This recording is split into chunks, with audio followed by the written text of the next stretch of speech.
Sering sekali saudaraku tidak ada lagi kasih. Buktinya tidak ada kasih kalaupun ada orang yang ya bersatu, tapi sering sekali bukan karena benar-benar kasih. Seperti kasih Bapa, seperti kasih Yesus, seperti buah Roh Kudus adalah kasih.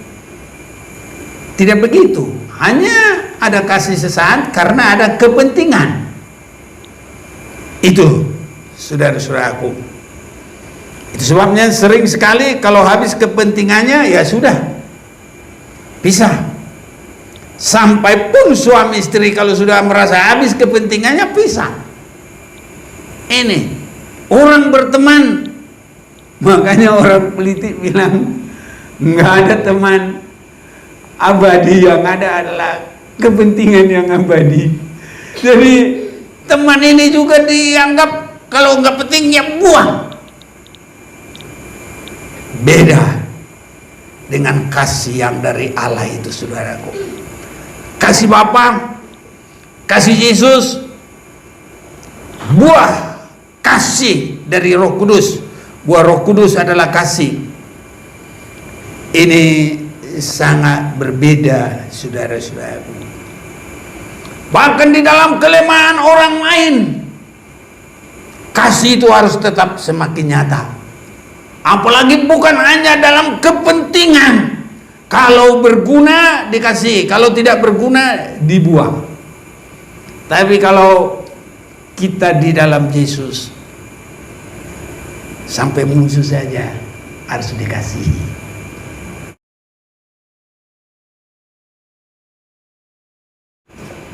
Salam kasih bagi kita semuanya. Saya bersama, mari kita membaca dalam 2 Korintus pasal 13. Tetap kita melihat dari salam. Karena salam itu adalah dua pihak yang menyatu, dan persatuannya adalah di dalam kata salam itu.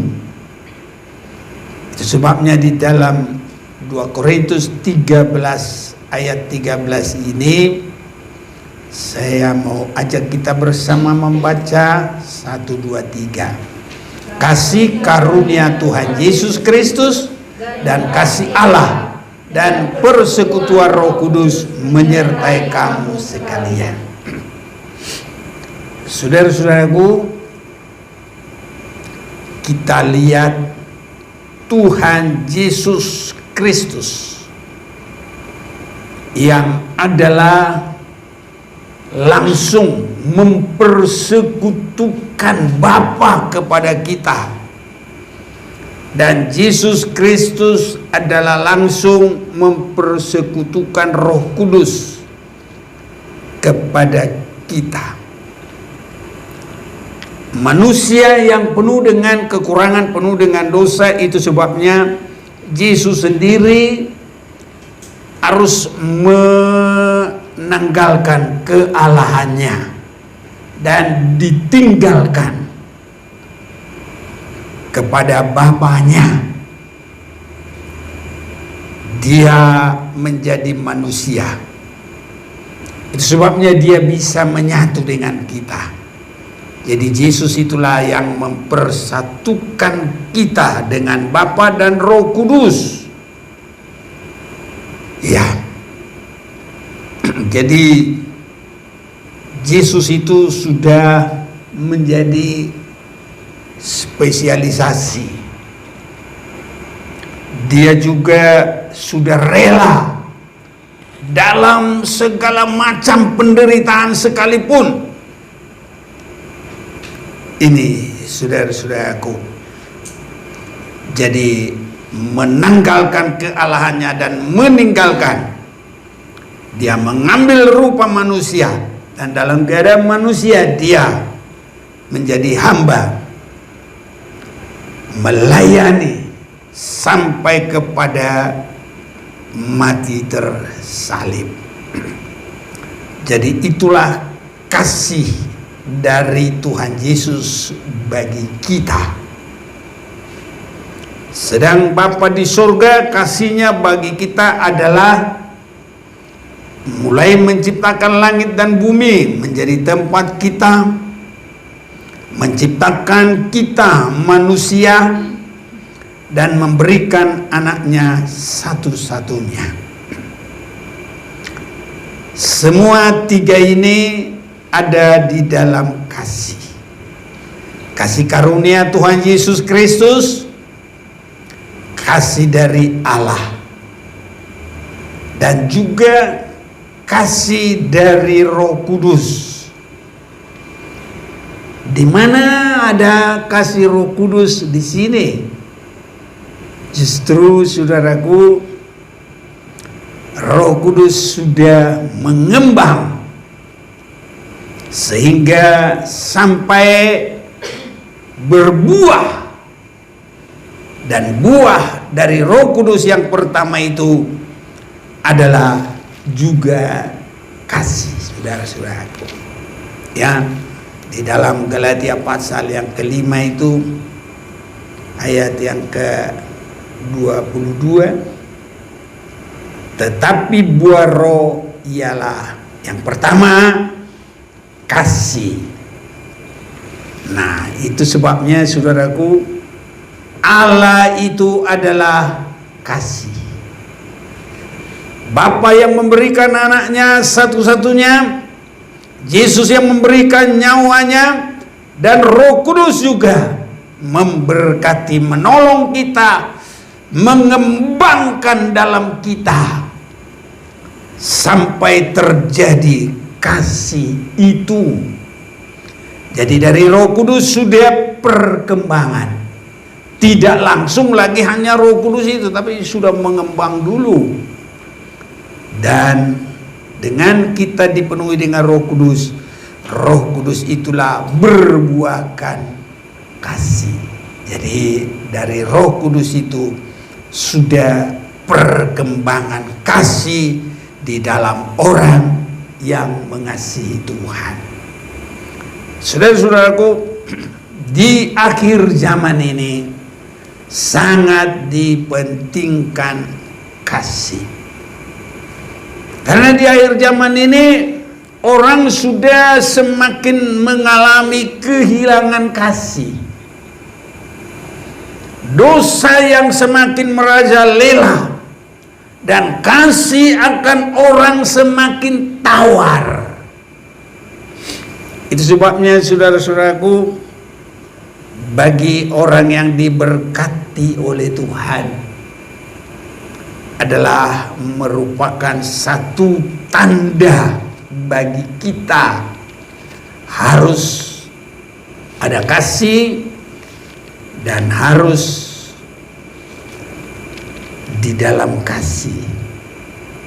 Orang yang ada di dalam kasih Allah, mereka adalah harus mengasihi. Sebab Allah adalah kasih. 1 Yohanes pasal yang keempat ayat 8 atau ayat 7 mulai,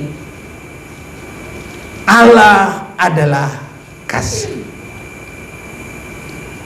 Saudara-saudaraku yang kekasih, marilah kita saling mengasihi, sebab kasih itu berasal dari Allah, dan setiap orang yang mengasihi lahir dari Allah dan mengenal Allah. Barang siapa tidak mengasihi, ia tidak mengenal Allah, sebab Allah adalah kasih. Ya. Ayat 15, barang siapa mengaku bahwa Yesus adalah anak Allah, Allah tetap berada di dalam dia dan dia di dalam Allah. Kita telah mengenal dan telah percaya akan kasih Allah kepada kita. Allah adalah kasih, dan barang siapa tetap berada di dalam kasih, ia tetap berada di dalam Allah dan Allah di dalam kita. Inilah saudara-saudaraku, semua kita harus sampai ada di dalam kasih itu di akhir zaman ini. Di tengah-tengah maraknya kehidupan yang tanpa kasih, sering sekali saudaraku tidak ada lagi kasih. Buktinya tidak ada kasih, kalaupun ada orang yang bersatu, tapi sering sekali bukan karena benar-benar kasih. Seperti kasih Bapa, seperti kasih Yesus, seperti buah Roh Kudus adalah kasih. Tidak begitu, hanya ada kasih sesaat karena ada kepentingan. Itu saudara-saudaraku, itu sebabnya sering sekali kalau habis kepentingannya ya sudah pisah. Sampai pun suami istri kalau sudah merasa habis kepentingannya pisah. Ini orang berteman, makanya orang politik bilang nggak ada teman abadi, yang ada adalah kepentingan yang abadi. Jadi teman ini juga dianggap kalau nggak penting ya buang. Beda dengan kasih yang dari Allah itu saudaraku. Kasih Bapa, kasih Yesus, buah kasih dari Roh Kudus. Buah Roh Kudus adalah kasih. Ini sangat berbeda saudara-saudaraku. Bahkan di dalam kelemahan orang lain, kasih itu harus tetap semakin nyata. Apalagi bukan hanya dalam kepentingan. Kalau berguna dikasih, kalau tidak berguna dibuang. Tapi kalau kita di dalam Yesus, sampai musuh saja harus dikasih. Ini suatu hal yang luar biasa. Itu sebabnya di akhir zaman ini saudara-saudaraku, harus semakin nyata kasih itu, khususnya bagi kita. Kasih itu harus juga ada pada kita. Kalau Bapa itu adalah kasih, Yesus Kristus juga mengasihi, perkembangan dari Roh Kudus juga buahnya adalah kasih, maka kita juga harus ada kasih. Itu sebabnya kita baca tadi, ya, Allah adalah kasih. Ayat 7, 1 Yohanes 4 tadi. Saudara-saudaraku yang kekasih, marilah kita saling mengasihi, sebab Allah itu, sebab kasih itu berasal dari Allah. Dan setiap orang yang mengasihi, ia lahir dari Allah dan mengenal Allah. Barang siapa tidak mengasihi, ia tidak mengenal Allah, sebab Allah adalah kasih. Ini saudara-saudaraku, ya. Jadi kalau Allah itu kasih, Yesus Kristus juga mengasihi sampai dia menyerahkan sepenuh hidupnya untuk mengasihi umatnya, mengasihi domba-dombanya. Buah Roh Kudus itu juga adalah kasih. Maka kita juga biar bertumbuh di dalam kasih. Inilah saudaraku, dikehendaki Tuhan khusus di akhir zaman ini, saudara-saudaraku. Itu sebabnya kalau Yesus itu kita boleh baca Yohanes 10 ayat 11, akulah gembala yang baik. Gembala yang baik memberikan nyawanya bagi domba-dombanya. Ini saudara-saudaraku, kasih daripada Yesus bagi domba-dombanya. Jadi sungguh luar biasa kasih dari Yesus bagi kita semuanya. Orang yang memberikan nyawanya bagi orang lain itu adalah kasih yang luar biasa, saudara-saudaraku. Dan disinilah kita nanti semakin boleh menjadi saksi, terlihat bahwa kita adalah bagian dari Allah itu. Kita disebut anak Allah, ya. Jadi kita disebut anak Allah. Nah, ini saudara-saudaraku, dalam 1 Yohanes pasal yang keempat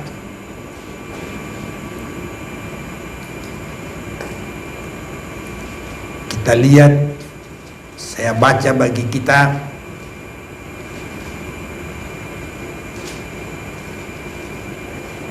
Ya, mulai 11 deh, atau mulai 10. Inilah kasih itu, bukan kita yang telah mengasihi Allah. Jadi ini kasih itu pertama dari Allah, tapi Allah yang telah mengasihi kita dan yang telah mengutus anaknya sebagai pendamaian bagi dosa-dosa kita. Saudara-saudaraku yang kekasih, jikalau Allah demikian mengasihi kita, maka haruslah kita juga saling mengasihi. Tidak ada seorang pun yang pernah melihat Allah. Jika kita saling mengasihi, Allah tetap di dalam kita dan kasih-Nya sempurna di dalam kita. Jadi saudara-saudaraku, dari sinilah nanti orang bisa mengenal kita. Karena kalau kita ada kasih yang tulus seperti Bapa mengasihi Yesus, Yesus mengasihi kita. Dan kalau kita mengasihi juga sesama, ini saudaraku, demikianlah kita ketahui bahwa kita tetap berada di dalam Allah dan Dia di dalam kita. Ia telah mengaruniakan kita mendapat bagian dalam roh-Nya. Jadi dalam perkembangan dari roh itu kita ada kasih, buahnya ada dalam kita. Makanya tadi kasih dari Yesus Kristus, kasih dari Bapa, dan persekutuan dengan roh mengembangkan dalam kita kasih.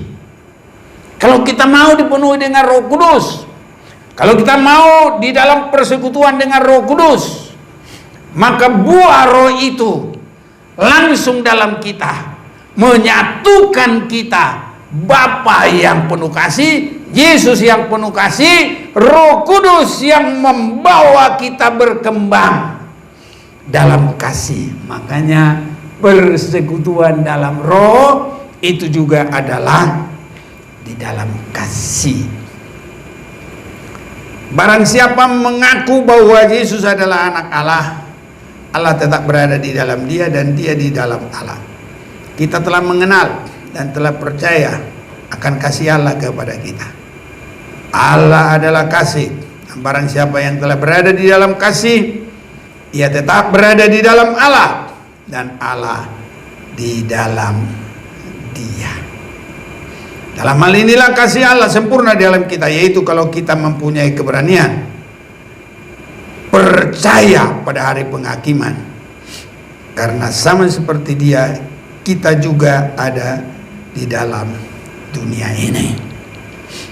Kita akan melihat dulu bahwa sekarang ini semua kita ini harus masuk dalam peningkatan kasih.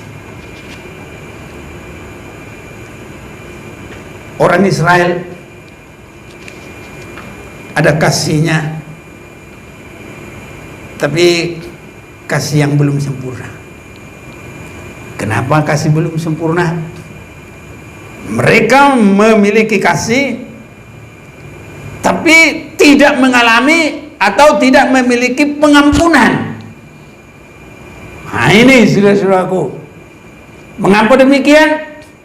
Karena inti dari ibadah mereka, inti dari agama mereka adalah hukum Taurat. Dalam Taurat itu tidak ada pengampunan, hanya ada menunjuk dosa, memberitahu. Nah, tapi kalau pengampunan tidak, saudaraku. Itu sebabnya di dalam Yesus di akhir zaman ini kita sedang dibawa dalam kasih Yesus. Itulah pengampunan. Itu sebabnya saya bisa merasakan perbedaan dari Gunung Sinai ke Gunung Golgota. Gunung Sinai turunnya yaitu pondasi agama, tapi yang hanya menunjuk dosa tanpa pengampunan. Inilah yang dilihat oleh banyak orang dan tidak mengerti, sehingga mereka berkata Kristen itu agama kasar. Nah, kita ini Kristen itu bukan agama Yahudi. Nah, justru mereka tidak mengerti Kristen itu bukan agama Taurat. Justru orang yang beragama Taurat itu selalu membunuh orang Kristen, ingin membinasakan.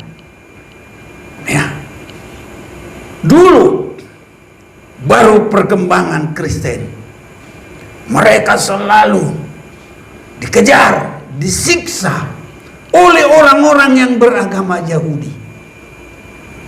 Jadi sekarang ini dia pikir Kristen itu agama Yahudi. Banyak orang tidak mengerti.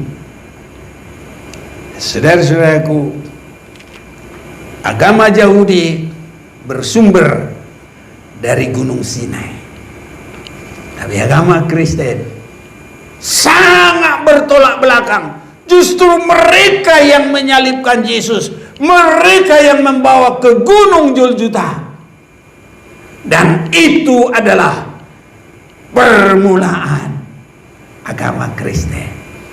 Jadi bukan orang Yahudi sana, bukan. Nah, selalu banyak orang berpikir, makanya dia bilang orang Kristen juga agama keras, dia bilang. Tapi mari kita tunjukkan kita ini adalah agama kasih. Amin, saudaraku. Biar Tuhan tolong kita semuanya. Kita harus semakin melihat kepada Yesus Kristus. Dan inilah yang dikerjakan oleh Yesus bagi kita. Taurat itu memang ada artinya bagi kita. Dan kita juga adalah tidak bertentangan dengan Taurat. Tapi itu adalah membawa manusia tidak kacau atau beragama sebelum datangnya Yesus ke dunia ini. Tapi kalau Yesus sudah datang ke dunia ini, saudara-saudaraku, maka kita tidak di dalam pembenaran Taurat, tapi di dalam Kristus. Ya, saya mau baca bagi kita Galatia pasal yang ketiga ayat 19. Kalau demikian, apakah maksudnya hukum Taurat? Ia ditambahkan oleh karena pelanggaran-pelanggaran sampai datang keturunan yang dimaksud oleh janji itu, dan ia disampaikan dengan perantara malaikat-malaikat ke dalam tangan seorang pengantara. Seorang pengantara bukan hanya mewakili satu orang saja, sedangkan Allah adalah satu. Kalau demikian, bertentangankah hukum Taurat dengan janji-janji Allah? Sekali-sekali tidak. Sebab andai kata hukum Taurat diberikan sebagai sesuatu yang dapat menghidupkan, maka memang kebenaran berasal dari hukum Taurat. Tapi kitab suci telah mengurung segala sesuatu di bawah kekuasaan dosa, supaya oleh karena iman dalam Yesus Kristus, janji itu diberikan kepada mereka yang percaya. Sebab sebelum iman itu datang, kita berada di bawah pengawalan hukum Taurat dan dikurung sampai iman itu telah dinyatakan. Jadi hukum Taurat adalah penuntun bagi kita sampai Kristus datang, supaya kita dibenarkan karena iman. Sekarang iman itu telah datang, karena itu kita tidak berada lagi di bawah pengawasan penuntun. Ya, sebab kamu semua adalah anak-anak Allah karena iman di dalam Yesus Kristus. Karena kamu semua yang dibaptis dalam Kristus telah mengenakan Kristus. Ini saudara-saudaraku, dan di dalam itulah persekutuan yang sangat indah. 28. Dalam hal ini tidak ada orang Yahudi atau orang Yunani, tidak ada hamba atau orang merdeka, tidak ada laki-laki atau perempuan, karena kamu semua adalah satu di dalam Kristus Yesus. Dan jikalau kamu adalah milik Kristus, maka kamu juga adalah keturunan Abraham dan berhak menerima janji Allah. Jadi sangat luar biasa kasih Allah di dalam Yesus bagi kita. Yesus menebus kita, Roh Kudus membawa kita berkembang sehingga ada buah dari Roh itu. Itulah kasih yang juga menyatukan kita dengan Bapa surga dan dengan Yesus Kristus. Kemana arahnya kasih itu? Kalau kita menyatu dalam kasih kepada Bapa dan kepada Yesus, maka saudara-saudaraku, itu harus ada di dalam satu perjalanan. Kemana arah perjalanan? Itulah sejak kita dilahirkan baru sampai dididik, didewasakan, mengasihi Allah lewat melakukan firman-Nya, sampai kita lolos, tidak ada lagi nanti perbuatan yang terkena hukum. Sekarang ini terlalu banyak kena hukum. Jangankan hukum Allah, terlalu jauh, hukum yang nyata saja. Makanya sekarang ini KPK selalu siapkan rompi.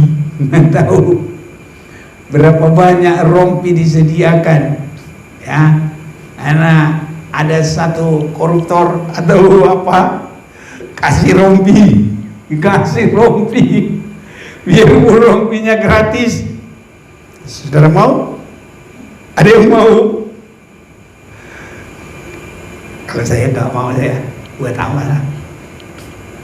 Memang rompinya gratis, saudaraku, tapi pasti nanti orang bully, koruptor, pembunuh, apa ini? Ini saudara, rompinya gratis. Tapi kalau kita ada di dalam kasih Allah, sampai tidak ada lagi yang terkena hukum dalam kita. Ini saudara-saudaraku, mari kita tadi baca. Saya ulang baca. Tadi sudah sempat baca, tapi kita lewatkan. 16. Kita telah mengenal dan telah percaya akan kasih Allah kepada kita. Allah adalah kasih. Dan barang siapa telah berada di dalam kasih, ia tetap berada di dalam Allah dan Allah di dalam dia. Dalam hal inilah kasih Allah sempurna dalam kita. Nah, jadi buktinya kasih itu berkembang di dalam kita, yaitu kalau kita mempunyai keberanian percaya pada hari penghakiman. Apakah itu hari penghakiman? Banyak orang, saudara-saudaraku, heboh, tahta putih, tahta pengadilan, tahta putih. Tapi saudara-saudaraku, kita enggak usah repot-repot mengartikan tahta putih. Apakah itu tahta apapun, yang kita perlukan harus keberanian. Tidak ada lagi firman yang berlawanan dengan kita. Ini sasaran kasih itu, saudara-saudaraku. Karena mengasihi Allah adalah melakukan firman, maka kasih Allah itu sempurna kalau sudah tidak ada lagi yang terlewat. Dalam Yohanes pasal yang ke-12, Yohanes pasal 12 mulai 47. Dan jikalau seorang mendengar perkataanku tapi tidak melakukannya, aku tidak menjadi hakimnya. Sebab aku datang bukan untuk menghakimi dunia, melainkan untuk menyelamatkannya. Barang siapa menolak aku dan tidak menerima perkataanku, ia sudah ada hakimnya, yaitu firman yang telah kukatakan. Itu sebabnya sekarang ini harus firman Tuhan yang menjadi sukacita kita. Dan harus kita mulai sesuaikan terus, bergumul. Buktinya kasih itu sempurna dan kita mengasihi Tuhan sampai tidak ada lagi yang terlewatkan, tidak ada yang kita langgar. Ya, kalau rompi-rompi orange itu banyak, tapi rompinya di luar tanpa melakukan firman itu enggak ada lagi. Semua kita lewat. Yang ada pada kita perbuatan orang benar itu adalah jubah putih, haleluya, bukan rompi orange. Iya, tapi putih, saudara-saudara. Ini tidak ada lagi. Itulah arahnya kasih itu, saudara-saudaraku. Sebab aku berkata-kata bukan dari diriku sendiri, tapi Bapa yang mengutus aku. Dialah yang memerintahkan aku untuk mengatakan apa yang harus aku katakan dan aku sampaikan. Kembali lagi, ada Bapa, ada Yesus, ada Roh Kudus. Ini saudara-saudaraku, memeriksa kasih kita itu. Kemana kasih itu? Adakah kita suka akan firman? Adakah kita menyesuaikan hidup kepada firman? Sebab arah daripada kasih itu adalah kita tidak takut melewati tahta pengadilan Tuhan. Ini saudara-saudaraku, ada di YouTube, semua orang itu dibuka begini, dibikin ya. Nah, tapi kalau kita mau berapa kali pun diseleksi begitu, gak ada yang kena. Makanya sekarang kita perhatikan. Haleluya saudaraku. Digini-gini kan pun berapa kali nggak kena.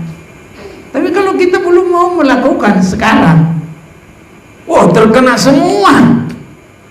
Jadi sasaran yang dikasihi Tuhan, sasaran yang mengasihi Tuhan, sasaran kehidupan yang ada kasih Tuhan, kita berani melalui tahta pengadilan Tuhan. Haleluya saudaraku. Amin. Haleluya. Jadi kalau dia diadili, ya sekarang masih banyak saudaraku. Baru mungkin 2 ayat dibuka udah kena kita. Ayo mari saudara-saudaraku, kita mau sembah dia. Kita yakin dia kuatkan kita. Tuhan tolong kita, Tuhan kuatkan kita. Sasaran dari dia mengasihi kita supaya kita ada kasih dan mengasihi dia. Dan kalau kita mengasihi dia, nanti kalau ada tahta pengadilan Kristus, kita tidak ada dihukum lagi, tapi semua kita justru mendapat satu penghargaan dari Tuhan. Apa penghargaan dari Tuhan? Indah sekali saudaraku. Seandainya aku yang memerankan itu, mari hai kamu semua yang dikasihi Tuhan, masuklah dalam kerajaan yang sudah disediakan bagimu. Karena sewaktu kamu di bumi, engkau sudah mengasihi Allah dengan melakukan semua firman-Nya. Dan inilah yang kita pergumulkan dalam penyembahan kita. Jadi penyembah itu harus sampai kita sesuai dengan firman Tuhan. Ini saudaraku, ada banyak orang menyembah karena berkat, karena apa? Sasarannya belum di situ. Kita menyembah Tuhan dalam roh dan kebenaran, harus sampai tidak ada lagi terkena penghukuman. Kita berani menghadap Allah, tidak akan dihukum. Haleluya saudaraku. Kiranya Tuhan tolong kita, Tuhan kuatkan kita. Marilah kita mau menyembah Tuhan. Aku mengasihi Engkau Yesus. Kita nyanyikan nyanyian ini.